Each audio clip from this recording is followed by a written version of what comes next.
Há circunstâncias que nos colocam desafios significantes. Foi o caso do filme O Sabor da Cereja de Abbas Kiarostami, que eu assisti em São Francisco. Pelo contraste entre o agigantamento particular do contexto e a temática dissonante do filme. Só muito recentemente, por causa desta homenagem, é que voltei a vê-lo. Percebi agora que não foi acidental na altura o argumento incómodo da história. Não estava ainda preparado para enfrentar a crueza do significado que o filme tinha então e continua a ter para mim agora.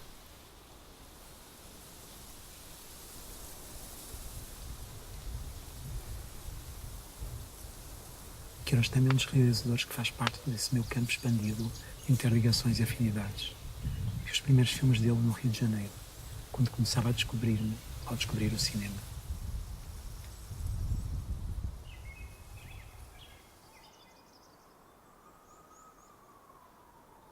Kiarostami foi ao Japão filmar Like Someone in Love. Acabou por ser o seu último filme. A poética natural japonesa é uma perspectiva familiar ao cineasta, com a qual me identifico igualmente. Like Someone in Love termina com uma pedra, ou melhor, com uma pedrada na vidraça de uma casa filmada pelo lado de dentro. No filme E o Vento Levar-nos-á, rodado logo a seguir ao Sabor da Cereja, Kiarostami cita um poeta persa. If my guardian angel is the one I know, he will protect glass from stone. Se o meu anjo da guarda for quem eu sei, ele protegerá o vidro das pedras. Esta ressonância antiga, que descobri recentemente, dá ao final de Like Someone in Love um sentimento particular, uma aparente consciência da proximidade do fim e, ao mesmo tempo, uma exaltação celebratória da continuidade da vida na voz de Ella Fitzgerald. A voz de Ella Fitzgerald levou-me de volta ao começo, levou-me de volta ao Rio de Janeiro. Kiarostami filmou o renascimento de um lugar depois do terremoto em Através das Oliveiras. O terremoto, para mim, foi a morte do meu pai em 1988. Meu pai deixou-me numa carta, escrita pouco tempo antes, uma porta que dava para o cinema de Tarkovsky. O renascimento foi o Rio de Janeiro e a paisagem na neblina de Theo Angelopoulos. Há a transfiguração de uma árvore a ligá-los. Foi só no filme seguinte, O Sabor da Cereja, que Kiarostami procurou uma verdadeira e de algum modo necessária redenção, representada de forma assombrosa na passagem da escuridão do mundo interior do personagem para o outro lado da rodagem, e filmada com a liberdade nascente do digital. Nessa paisagem habitual de montanhas, destaca-se uma árvore em particular, uma árvore a entrelaçar os filmes de Tarkovsky, Angelopoulos e Kiarostami. É a árvore que Kiarostami regressa para começar as lições de Ten on Ten.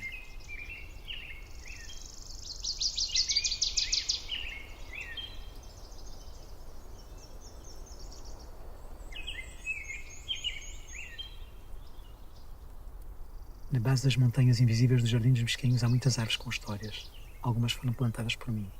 Lembro-me em particular, quando penso em Kiarostami, de uma figueira antiga que renasceu depois de ter sido atingida por uma tempestade. Já foi habitada por bailarinos. Esta primavera deu uma sombra amarela. Apareceram misteriosamente debaixo da árvore para Kiarostami alguns brinquedos de criança feitos com fios e ramos. Parece o cenário de um filme que não vemos, rodado do outro lado do mundo.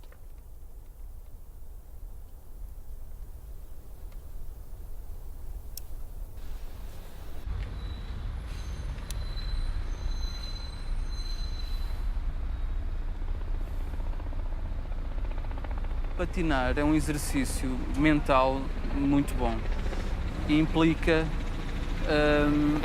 não esse esforço no sentido, por exemplo, quem corre, quem vai fazer muitos quilómetros de bicicleta, um esforço cardiovascular, mas é um esforço mental de concentração. E nisso é um esforço, se, por exemplo, patinamos num sítio que tenha trânsito ou próximo, num sítio com outras pessoas, acho que é um esforço que, mesmo que não estejamos a evoluir em termos de técnica, naturalmente faz com que estejamos alerta, mentalmente é muito bom, a quem está à nossa volta. Se não quisermos colocar-nos em risco e às outras pessoas. No basquete, por exemplo, no basquete e nos desportos, no basquete é muito comum, há uma expressão que é isso que dizes, que é estar in the zone. Estar in the zone é o que, na psicologia, tem uma expressão que é uma atividade autotélica, que se realiza em si mesmo. E é uma espécie de transe, mas é um transe que vem precisamente, que se atinge por para uma pessoa estar perfeitamente compenetrada do que está a fazer.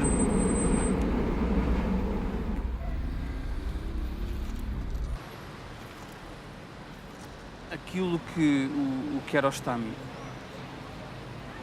tem que não encontro em mais ninguém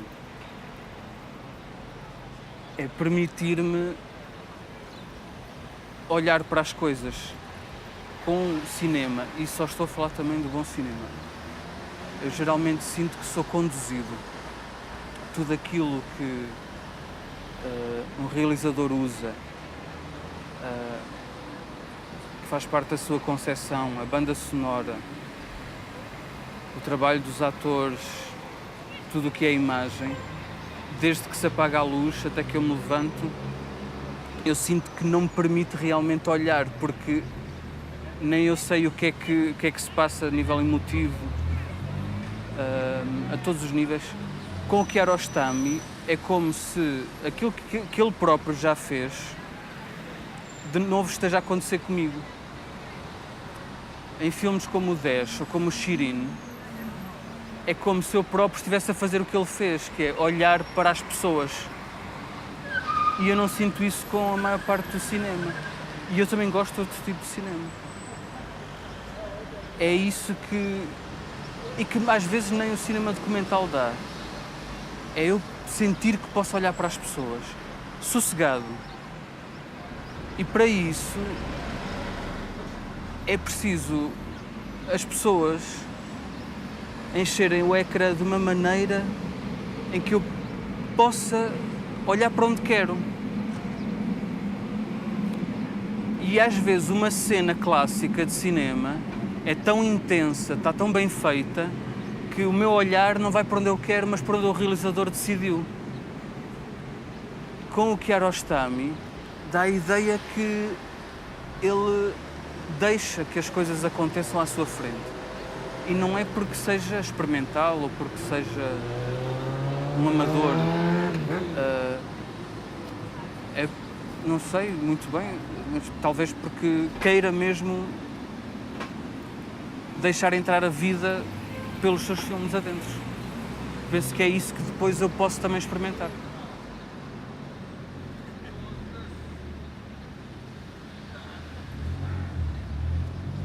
Com os patins, o que é esperado é uma coisa que na verdade é impossível na vida, que é termos uma espécie de autoestrada para patins. Não existe. Eu acho que é muito mais interessante nós olharmos para as coisas como elas são e sermos nós a adaptar-nos. Se calhar o Kiarostami é isso que ele faz. Ele podia, ou com efeitos especiais, ou com grandes estúdios, com meios que não tinha no Irão, criar uma realidade e fazer-nos sonhar, não é, na sala. Mas o que ele preferiu é olhar para as coisas como elas são. O Close-Up é um exemplo maravilhoso disso. Ele já tinha até conseguido financiamento e já sabia qual é o filme que ia fazer, e de repente leu uma história de uma outra coisa e pensou, não, tem que ser mesmo isto.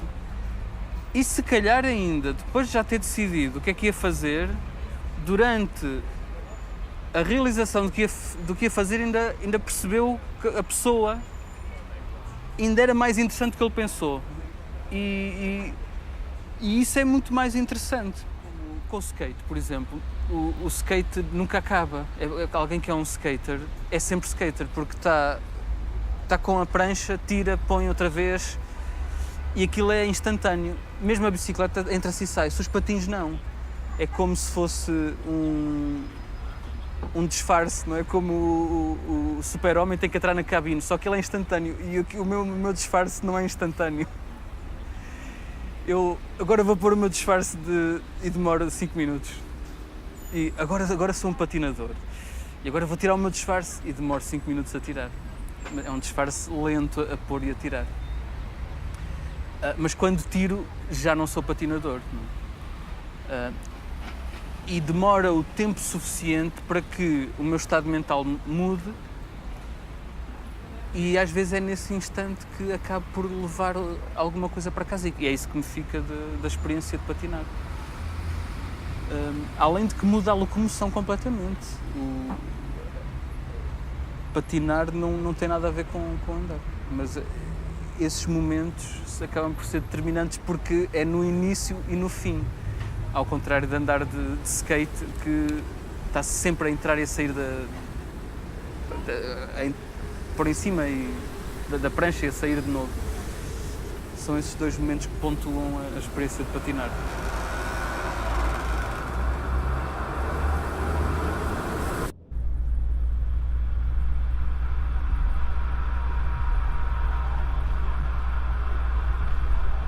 Em relação à minha relação com o Kiarostami, com o cinema do Abbas Kiarostami, realmente só posso falar também de um ponto de vista pessoal, ou seja, tenho uma memória muito clara do momento em que comecei do primeiro filme que vi dele, que foi o 10, e que foi no fim da minha primeira gravidez, mas precisamente tipo horas antes de dar à luz, ou seja, viemos ver o filme, eu estava em fim de tempo e foi para mim uma experiência que eu não tenho muito clara, inclusive acho que há fotografia desse momento, mas não encontrei, portanto neste momento tenho a dúvida se há de facto um registro fotográfico desse momento ou se a minha memória é tão clara que isso ficou realmente gravado de uma maneira muito incisiva nos momentos a recordar e que tem a ver com essa naturalidade de passar de um momento de convívio com amigos, de vir ao cinema e depois sim, depois de ser mãe após essa experiência realmente há assim uma ligação e já revi o filme depois, anos depois, porque entretanto quis comprá-lo e tê-lo e dizer ao próprio David, que é o meu filho, que nasceu nesse dia, que tinha visto um filme e isso ficar também um bocadinho registado e passar para ele. Se calhar atualmente relaciono-me mais porque de facto no cotidiano que eu tenho diariamente também com os meus próprios filhos, que agora são 2, a coisa de ir buscar, de ir levar à escola ou às atividades, as conversas no carro são qualquer coisa que eu adoro e portanto há assim uma presença do próprio filme que toca realmente depois o lado cotidiano, o lado da experiência real, não é? Que se tem no dia a dia e acaba por ser um diálogo e um processo também na relação com o próprio filme, não é qualquer coisa que se vá ver e termina ali, mas fica e vai-se revelando também. O próprio Chirino, toda essa ideia de se estar a ver qualquer coisa, mas na verdade a ver outras coisas a acontecer, a passar, a serem sugeridas, a estarem lá, mas através do olhar, do rosto, a relação com o tempo também. E que é qualquer coisa que também numa gravidez acaba por de repente parece que o filme marca mesmo um antes e um depois e assinala realmente uma passagem de uma realidade para outra completamente nova, porque a partir desse dia eu passei a ser mãe, embora se calhar isso já tivesse começado, não é? Durante a própria gravidez e tal, mas é qualquer coisa que interfere e que entra depois no meu dia-a-dia. Já dei boleia a muitos artistas, a muitas pessoas e o carro tornou-se qualquer coisa que, sei lá, quando tivemos que vender o carro que tivemos durante 13 anos,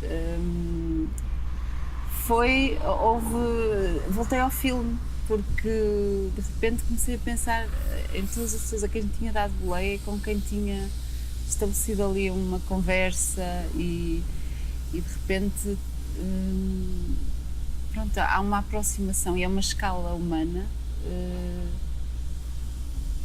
que é uma escala de proximidade, uma escala, e isso agrada-me bastante também na maneira dele filmar as próprias pessoas.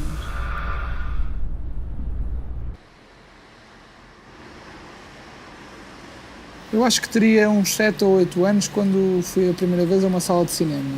Fui com o meu pai ao cinema no Návares. Fui ver o A Festa na Aldeia do Jacques Tati.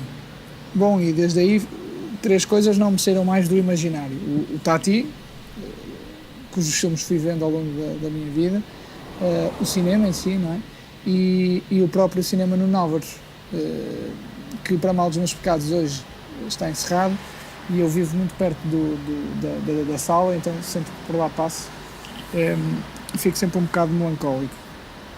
Lembro-me de uma cassete do Sabor da Cereja, um VHS em inglês, que acho que na altura a minha mãe trouxe de lá quando esteve a estagiar em Londres, e acho que foi mais ou menos sensivelmente pela altura em que também fui com o meu pai ver o Jacques Tati.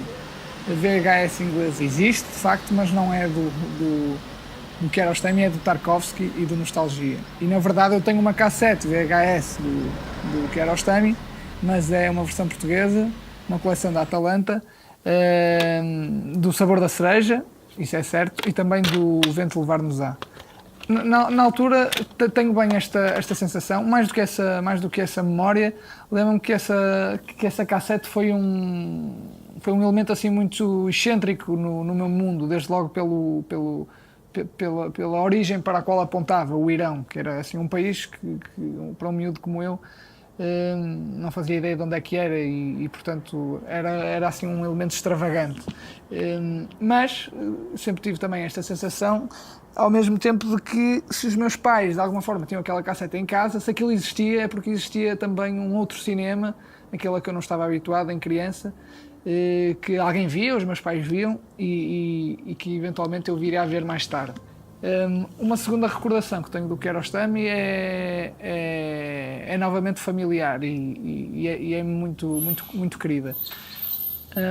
Quando o cinema no Návares teve um curto período de revitalização, foi uma coisa muito breve, infelizmente, um dos filmes que lá foram exibidos, lembro-me também de ir ver lá o Toy Story, por exemplo, mas foi o Shirin do Kiarostami.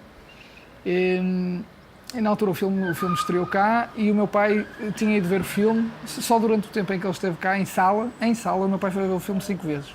Portanto, o grau de obsessão com o filme foi grande. E então o meu pai, nessa altura, eu lembro, era verão, eu estava a estudar para os exames e o meu pai também é uma certa personagem, e ele andava aqui em casa, à janela, ou vinha ter comigo ao quarto e entoava, como soube no filme, Shirin, Shirin, oh Shirin! Depois, por causa desse entusiasmo do meu pai com o filme, fomos todos ver o filme ao cinema, inclusive o meu irmão, e eu também me apaixonei pelo filme, ainda assim não com o grau de loucura, digamos assim, do meu pai, mas essa também é uma das recordações que mais fortes que tenho, ou das ligações mais fortes que tenho com o Kiarostami, que acaba por ser de alguma forma um realizador familiar para mim nesse sentido. Por isso o Kiarostami é dos poucos realizadores, juntamente, por exemplo, com o Tati e poucos mais, o Chaplin também, porque vi praticamente todos os filmes de Chaplin com os meus pais em casa. Portanto, serão esses 3, o Chaplin, o Tati e o Kiarostami. São assim realizadores que eu, mais do que a ligação cinéfila e intelectual da coisa, a ligação que eu tenho é, antes de mais, essa, é familiar.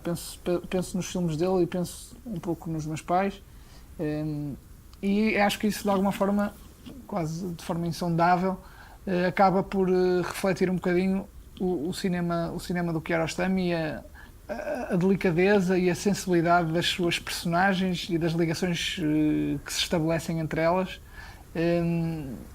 É como se as personagens do Kiarostami fossem também um pouco uma família de personagens.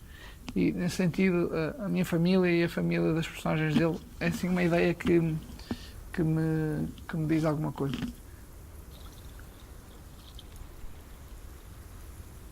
Desde muito cedo, desde que me lembro de ter visto os primeiros filmes que realmente gostei, continuei sempre a fazer pesquisa para ver se encontrava outros tão bons e pronto, e comecei a fazer pesquisas mais profundas até que cheguei ao Kiarostami. Preparei-me assim com o nome dele. Pronto, e fui ver a filmografia e escolhi mesmo aleatoriamente Close-Up. Pronto, e a partir daí, pronto, apaixonei-me pelo filme e procurei ver mais. Close-Up intrigou-me bastante e de tal maneira que não conseguia bem explicar aquilo que realmente me prendeu. Portanto, vi mais filmes para continuar a tentar desvendar o mistério do cinema dele. Acho que ele é bastante único. Ele mostra nos seus filmes uma subtileza, a inocência, que acho que ninguém o faz daquela maneira, ainda que se tente, ainda que se faça, como eu disse, que o meu preferido era O Sabor a Cereja. Explicar a alguém de que é que trata o filme, dizemos um gajo que se suicida e que procura alguém que o enterre. Uau, horrível! Mas quando se vê o filme, a inocência é tanta que se esquece isso tudo. Mesmo quando todos os humanos perdem a piada, quando a humanidade já parece aborrecer-me, que quando vejo um filme de Kiarostami me relembro como não é tanto assim, como não é tão mau assim, como ainda há algo de belo. Pronto, a personagem principal do Close-Up acho que tem um bocadinho dele, não é nenhum retrato de mim, mas tem uma pequena porcentagem dele, acho. Ele parece querer ser cineasta também, portanto, eu não estou a dizer que iria enganar alguém para me fazer passar por um monstro no Malvav, mas não sei, aquele desejo de querer ser algo, mas não sabe bem como, acho que é um bocado eu. Sim, como eu vi esse filme em Gondifelos e o filme também passa-se no meio de nada. Foi interessante, porque Gondifelos também é um bocado no meio do nada. Portanto, se houver alguma medida em que eu me identifico com o filme, deve ser essa. Pronto, eu a seguir a ver o Close-Up, dias depois fiz logo download do 10. Pronto. E pronto, eles são bastante diferentes, mas ao mesmo tempo tem a trademark de Kiarostami, né? Então eu acho que o que eu entendi do cinema de Kiarostami, uma pessoa vê cinema de Hollywood e depois depara-se com aquilo, e pronto, eu acho que aquilo é cinema, sim. E tudo que eu tinha visto para trás serviu só para me fazer pesquisar por outras coisas. Não fico deprimida porque não tem ninguém para falar destas coisas, mas tenho agora, nesta geração, a minha, tenho acesso a praticamente tudo. Escreve o nome no Google, sei lá, eu também não sabia. Pronto, então acho que foi até na IMDb, as pesquisas, nas listas, não sei, tipo 50 melhores realizadores, uma lista assim, então abri os que me interessavam, foi assim uma coisa ingênua, de quem não percebia nada, mas pronto, acho que foi esta maneira nada épica que me levou a descobrir a maioria deles. Acho que tinha mais ou menos necessidade de uma espécie de refúgio. Então, sei lá, acho que o cinema afigurou ser a melhor. E tem sido. Nem haja restaurante.